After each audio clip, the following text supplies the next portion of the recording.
வைத்தியர்களுக்கு மட்டுமே தெரிந்த இந்த பச்சிலை வைத்தியம் உங்களுக்கு எப்படி தெரிந்தது?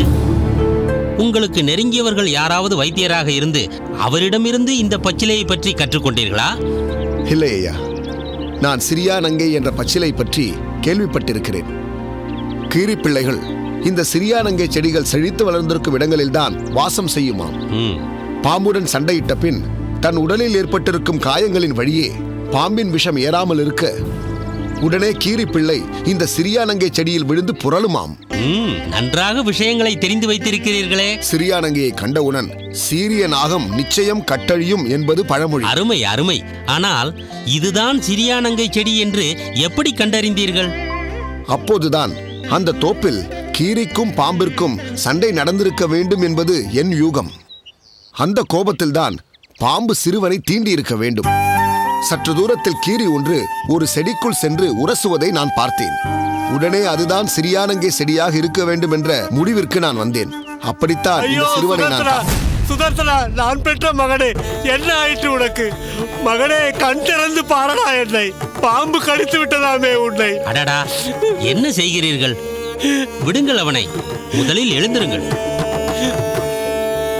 யார் நீங்கள்? இவனை பெற்றெடுத்த துர்பாகியசாலி நான் தான் ஐயா. வாழைகளை பறித்து வாடா என்று எந்த வேலையில் சொன்னேனோ, ஐயோ, என் நாக்கில் சனி இருந்திருக்கிறது. என் நாக்கில் சனி இருந்திருக்கிறது ஐயா. அவனுக்கு ஒன்றும் ஆகவில்லை. அழுவதை நிறுத்துங்கள். உரித்த நார் போல் கிடக்கிறானே, இவனுக்கு ஒன்றும் ஆகவில்லை என்று சொல்கிறீரே, எப்படி ஐயா நான் நம்புவது? ஐயா, உண்மையை சொல்லுங்களேன். இவன் பிழைப்பானா? இவன் அம்மாவுக்கு நான் என்ன பதில் சொல்வேன்? அழுவதை முதலில் நிறுத்துங்கள். அவனுக்கு ஒன்றும் இல்லை என்று சொன்னால் நம்ப வேண்டும். சற்று மயக்கத்தில் இருக்கிறான், அவ்வளவுதான். சிறிது நேரத்தில் மயக்கம் தெளிந்து எழுந்து விடுவான். பிறகு அவனை வீட்டிற்கு அழைத்துச் செல்லலாம். உண்மையாகவா சொல்கிறீர்கள்? இவனை பாம்பு தீண்டி விட்டது என்று சொன்னார்களே. அது உண்மைதான். ஆனால் கவலையே பட வேண்டாம். அவன் பிழைத்துக் கொண்டு விட்டான். ஐயா தெய்வமே, எப்படி நான் உங்களுக்கு நன்றி சொல்வேன்? நீங்கள் நன்றி சொல்ல வேண்டியது எனக்கல்ல.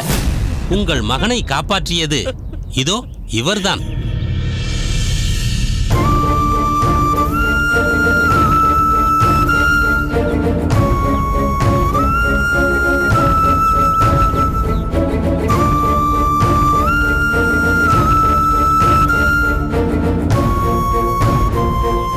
இவர் சமயோஜிதமாக செய்த வைத்தியத்தால் தான் உங்கள் மகன் பிழைத்தான்.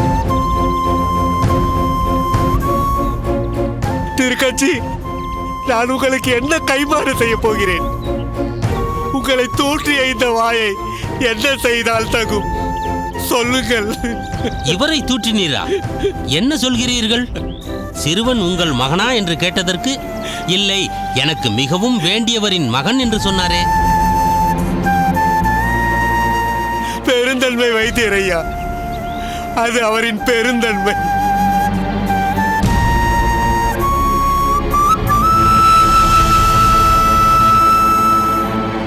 அப்பா, ஒன்றுமில்லையப்பா, எழுந்திரு. சுதர்சனா, சுதர்சனா. அப்பா.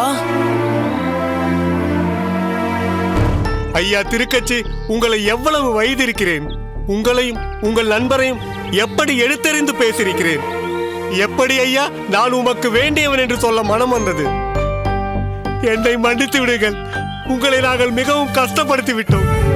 இன்னமும் எனக்கு தெரியவில்லை உங்களுக்கு என்ன கைமாறு செய்ய வேண்டும் என்று. கைமாறு செய்யும்படியாக நான் என்ன செய்து விட்டேன்? உங்கள் விரோதியின் மகனை காப்பாற்றி இருக்கிறீர்களே. முதலில் நீங்கள் என் விரோதி அல்ல. இரண்டாவது, சிறுவன் உயிருக்கு துடிக்கும் போது யாராக இருந்தாலும் இந்த உதவியை நிச்சயம் செய்திருப்பார்கள்.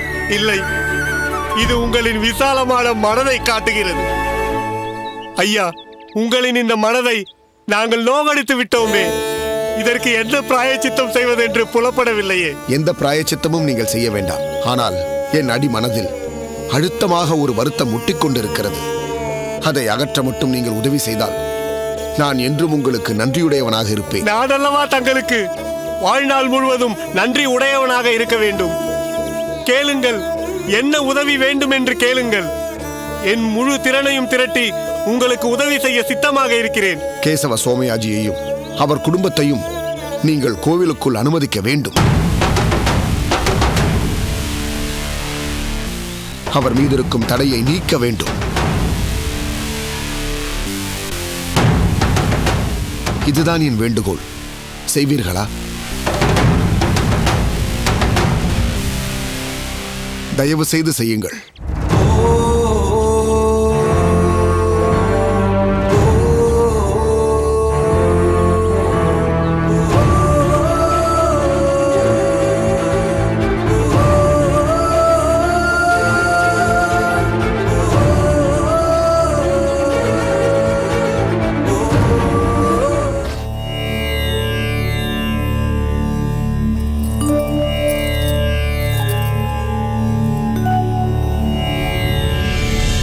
திறமையும் தொண்டும் மேலும் மேலும் வளரட்டும்.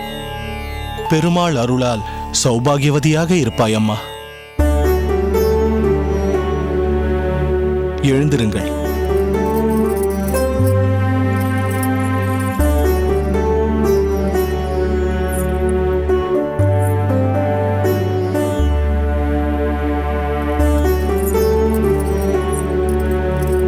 சுவாமி, நாங்கள் உத்தரவு வாங்கிக் கொள்கிறோம். இவளை அகத்தில் சேர்த்துவிட்டு நாளை மறுநாள் அடியேன் வந்து விடுகிறேன். ஆகட்டும் நம்பி. என்ன மேகவல்லி, கோவில் சென்று அரங்கனையும் தாயாரையும் நன்கு சேவித்தாயா? ஆம் சுவாமி, நன்கு சேவித்தேன் சுவாமி. தங்களின் அருளால் இருவருடைய தரிசனமும் பூரணமாய் ஆயிற்று. என்ன வேண்டிக் கொண்டாய்? உன் அகத்துக்காரர் எப்போதும் உன் கூடவே இருக்க வேண்டும், அடிக்கடி ஸ்ரீரங்கம் என்றும் மடம் என்றும் சென்றுவிடக் கூடாது என்று வேண்டிக் கொண்டாயா? அப்படியெல்லாம் ஒன்றுமில்லை சுவாமி. அவருடைய பொறுப்பை நான் நன்கு உணர்ந்திருக்கிறேன். நன்று சொன்னாய். இல்லறம் நல்லறமாவது உன்னை போன்ற கணவரின் பொறுப்பை உணர்ந்தவளுக்கு சாத்தியம். அவ்வகையில் திருக்கோஷ்டி நம்பிக்கு எல்லா வகையிலும் நீ உறுதுணையாக இருக்கிறாயா? ஆம் சுவாமி. மேகவல்லி, நித்திய அனுஷ்டானங்களானாலும் சரி, தத்துவ விசாரமானாலும் சரி, உன் அகத்துக்காரர் திருக்கோஷ்டியூர் நம்பி மிகுந்த ஊக்கமுடையவர். தத்துவங்களை தெளிவாக ஆராய்வதாலும் ஒருவன் சிறந்த உயர்வான நிலையை அடைகிறான் என்பதற்கு உன் கணவன் ஓர் உதாரணம். அஷ்டாக்ஷரம் என்னும் மகா மந்திரத்தின் உண்மை பெருவிளக்கத்தில் இவனின் பங்கு முக்கியம். பெரிய விஷயங்களையும் இவன் விளக்கி அருளும் பொழுது கேட்பவர்களுக்கு எளிதாக புரியும். இதை பலரும் வியந்து என்னிடம் கூறியிருக்கிறார்கள் சுவாமி. மற்றொன்றையும் நீ அறிந்திருப்பாய். கணவன் செய்யும் நற்காரியங்களானாலும் பகவத் விஷயங்களானாலும் அதன் பிரதிபலன் மனைவியையும் சென்றடைகிறது. அவ்வகையில் பார்த்தால் திருக்கோஷ்டி நம்பி உனக்கு அகத்துக்காரர் மட்டுமல்ல, ஒரு குருவும் கூட. திருக்கோஷ்டி ஒரு தூய வைணவனாக இருப்பதால் உனக்கும் உயர்வான நிலை ஏற்படும். தன் கணவனின் சுகத்திலும் துக்கத்திலும் பங்கு கொண்டு அவனை தொடர்ந்து தர்ம வழியில் ஈடுபடுத்துவதின் காரணமாகத்தான் ஒரு பெண் சகதர்மிணி என்று அழைக்கப்படுகிறாள். தன் கணவனின் தர்மங்களில் பூரண ஒத்துழைப்பு தருவதே மனைவிக்கு எல்லா நன்மைகளையும் அளிக்க வல்லது. நன்கு சொன்னீர்கள் சுவாமி. நம்பி, அறிவுரை அவளுக்கு மட்டுமல்ல, உனக்கும் உண்டு. சுவாமி, அடியேன் தவறாக எதுவும் நடந்து கொள்ளவில்லையே சுவாமி. எங்கள் இல்லம் செவ்வனே நடப்பதற்கு அடியேனால் இயன்ற அளவிற்கு முயன்று கொண்டிருக்கின்றேன். அதை அடியேன் அறிவேன் திருக்கோஷ்டி. இருப்பினும் உன் மனைவியின் மனக்குறிப்பையும் அறிந்து நடந்து கொள். குடும்ப பொறுப்பில் உள்ள நீ பெரும்பான்மையான பொழுது மடத்தில் மட்டும் தங்காமல் இவளோடும் உறுதுணையாக நின்று உன் பணியைச் செய்யலாம். இவள் தன்னை பெற்ற தாய் தந்தையர், சகோதரர், பந்துக்கள் போன்றோரை விட்டுவிட்டு நீயே வாழ்க்கை என்று வந்திருக்கிறாள். இது எவ்வளவு பெரிய தியாகம் என்று ஒரு கணவனாகப்பட்டவன் எண்ணி பார்க்க வேண்டும். இவளுக்கு எவ்விதமான மனக்கஷ்டமும் ஏற்பட்டுவிடக்கூடாது. என்னை காட்டிலும் உயர்ந்த சௌக்கியத்தை இவள் பெற வேண்டும் என்று நீ நினைக்க வேண்டும். தனக்குள்ளதில் சமபங்கு உரிமையும் ஓர் அந்தஸ்தையும் தன் மனைவிக்கு ஒரு கணவன் அளிக்க வேண்டும். இதெல்லாம் ஒரு கணவனின் கடமை. புரிந்ததா? நன்கு உணர்ந்து கொண்டேன் சுவாமி. உங்கள் இருவருக்கும் பொதுவான சில தர்மங்களை அடியேன் கூற ஆசைப்படுகிறேன். அறம், பொருள் இன்பம், வீடு என்னும் மோட்சம் ஆகியவற்றை அடைவதற்கு இல்லறம் ஓர் சிறந்த தர்மம். அறத்தை காப்பது குடும்பத் தலைவியின் தலையாய பொறுப்பு. அப்படிப்பட்ட தர்ம பத்தினியை பாசத்தோடும் ஆசையோடும் பேணி காப்பது கணவனின் கடமை. குழந்தைகளை வளர்ப்பதில் சமமான பொறுப்பு கணவனுக்கும் மனைவிக்கும் இருக்கிறது. பகவானை வழிபடுவதிலும் பெரியோர்களை வணங்குவதிலும் நீங்கள் இருவரும் சேர்ந்தே ஈடுபடுவது வருங்கால சந்ததிக்கு பெரும் வழிகாட்டியாக இருக்கும்.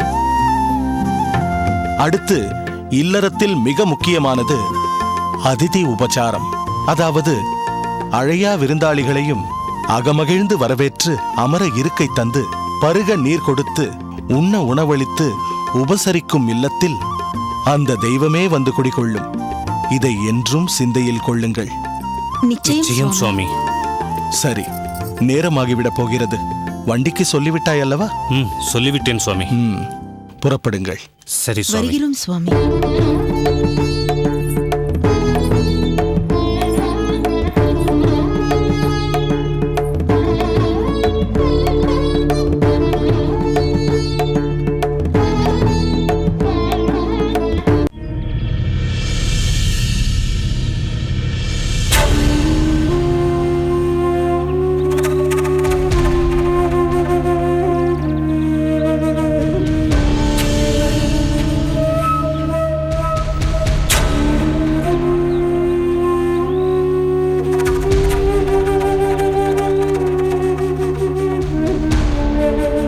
என்ன ஓய், எல்லாம் சரியாகி விட்டதா?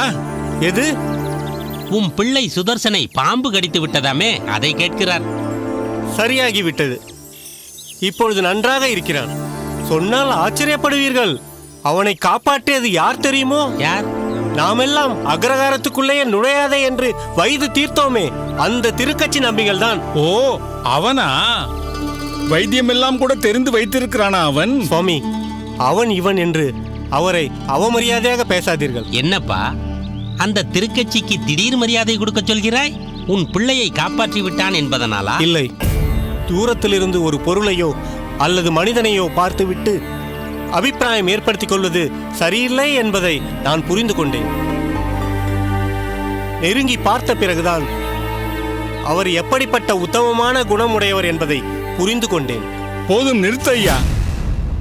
ரொம்பத்தான் இந்த திருக்கட்சியை பற்றி சிலாயித்துக் கொண்டிருக்கிறாய். சிலாகிக்காமல் இருக்க முடியாது. என்றாவது ஒரு நாள் நாம் நடந்து போய் காஞ்சி வரதனை சேவித்திருக்கிறோமா? அன்றாடம் அவர் நடக்கிறார். இங்கிருந்தல்ல, பூவிருந்த வள்ளியில் இருந்து. மனதை தொட்டு சொல்லுங்கள், நாம் எத்தனை நாட்கள் இங்கிருக்கும் கோவிலுக்கு போகாமல் வாசலில் இருந்தே கோபுரத்தை பார்த்து கன்னத்தில் போட்டுக்கொண்டு அமுது செய்ய உட்கார்ந்து விடுகிறோம். சரி, இப்போது அதற்கு என்ன செய்ய வேண்டும் என்கிறாய்? அப்படிப்பட்ட ஒரு வைணவ சிரேஷ்டரை அநியாயமாக நாம் அவமதித்து விட்டோம். ஆனால் அது குறித்து அவர் சற்றும் வருத்தப்படவில்லை. நாம் சோமயாஜியை பஞ்சாயத்தில் நிறுத்தி தண்டனை வாங்கி கொடுத்தது கூட தவறுதான். புரிகிறது ஓய், எல்லாம் இப்போது புரிகிறது. என்ன, உமக்கு சரியான சம்பாத்தியம் இல்லை என்பதால் சோமயாஜி யாகத்திற்கு போகும் இடத்திற்கெல்லாம் உன்னையும் கூட்டிக் கொண்டு போய் தட்சணை வாங்கி கொடுக்கிறேன் என்று சொல்லியிருக்கிறாரா? ஓ, அதுதானா உமக்கு சோமயாஜி மேல் திடீர் பரிவு? நீங்கள் நினைப்பது தவறு. நாம் செய்த தவறுக்கு முதலில் பெருமாள் என்னை தண்டித்து விட்டார். புரிந்து கொள் என்று சொல்லி திருக்கட்சி நம்பிகள் மூலம் என்னை தண்டனையில் இருந்து தப்பவும் வைத்திருக்கிறார். உங்களுக்கெல்லாமும் ஏதாவது தண்டனை கிடைப்பதற்கு முன்னால் நாம் சோமயாஜி மீது விதிக்கப்பட்டிருக்கும் தடையை நீக்க முயல வேண்டும். ஓய், வேறு வேலை இருந்தால் பாரும். நீ சோமயாஜியோடு ஒட்டிக்கொண்டு நன்றாக சம்பாதித்து மூட்டை கட்டி வைத்துக் கொள்ளும். எங்களுக்கு யாரோடும் போய் சம்பாதிக்க வேண்டும் என்று தலையெழுத்தில்லை. நீ சோமயாஜியிடம் கைகட்டி சேவகம் செய், எங்களை விட்டுவிடு. நாங்களும் உயர்ந்த அந்தணர்கள்தான். பெருமாளிடம் எங்களுக்கும் நம்பிக்கை உண்டு. நான் சொன்னதை நீங்கள் இருவரும் சரியாக புரிந்து கொள்ளவில்லை என்று நினைக்கிறேன். நீங்கள் உயர்ந்த அந்தணர்கள் என்பதனாலேயோ உங்களுக்கு பெருமாள் மீது நம்பிக்கை உண்டு என்பதனாலேயோ நான் சந்தேகம் கொள்ளவில்லை.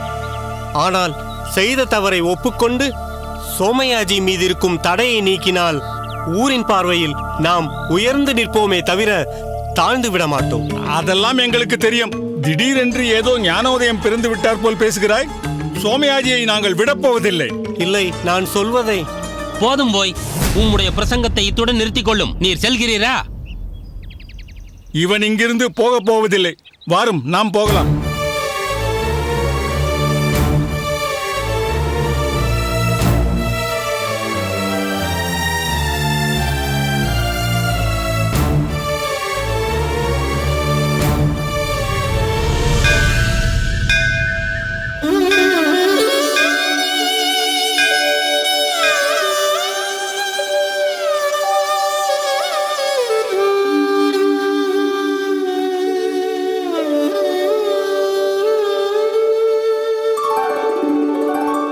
கெடும் இடராயவெல்லாம் கேசவாவென்ன நாளும் கொடுவினை செய்யும் கூற்றின் தமர்களும் குறுக்கிலா விடமுடை அரவில் பள்ளி விரும்பினார் சுரும்பலற்றும் தடமுடை வயல் அனந்த புறநகர் புகுதும் நின்றே.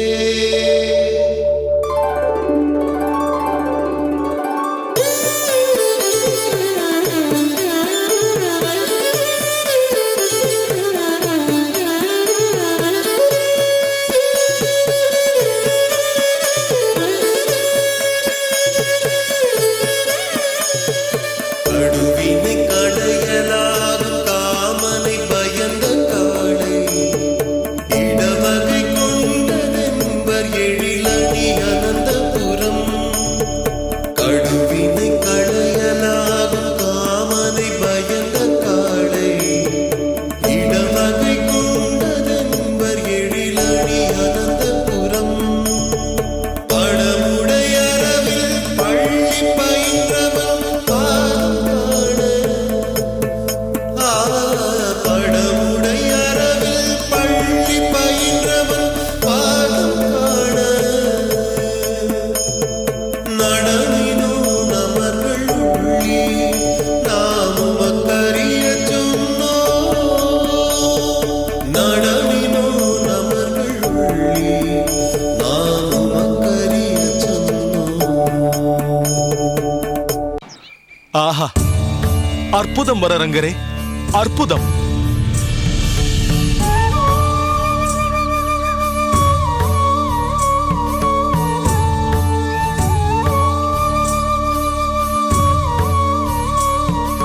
அடியேன் சுவாமி. வரரங்கா, அடியேனுடைய உள்ளத்தை கொள்ளை கொண்டாய். சடகோபராகிய நம் ஆழ்வாரின் தமிழ்வேத பாசுரத்தை தேன்மதுர குரலோசையால் இனிதாய் பாடி அடியேனை பரவசத்தில் ஆழ்த்தினாய். அனைத்தும் தங்கள் அருளாசியும் அரங்கனின் திருவுள்ளமும் தான் காரணம் சுவாமி. தெய்வவாரி அன்றே சொன்னான், வரரங்கர் தன் பாசுரம் மூலம் சன்னதி வருவோரையும் ஏன் அந்த அரங்கனையும் தன் இசையால் கட்டி போட்டு விடுகிறார் என்று. இன்று அதை அடியேன் நேரே அனுபவித்தேன்.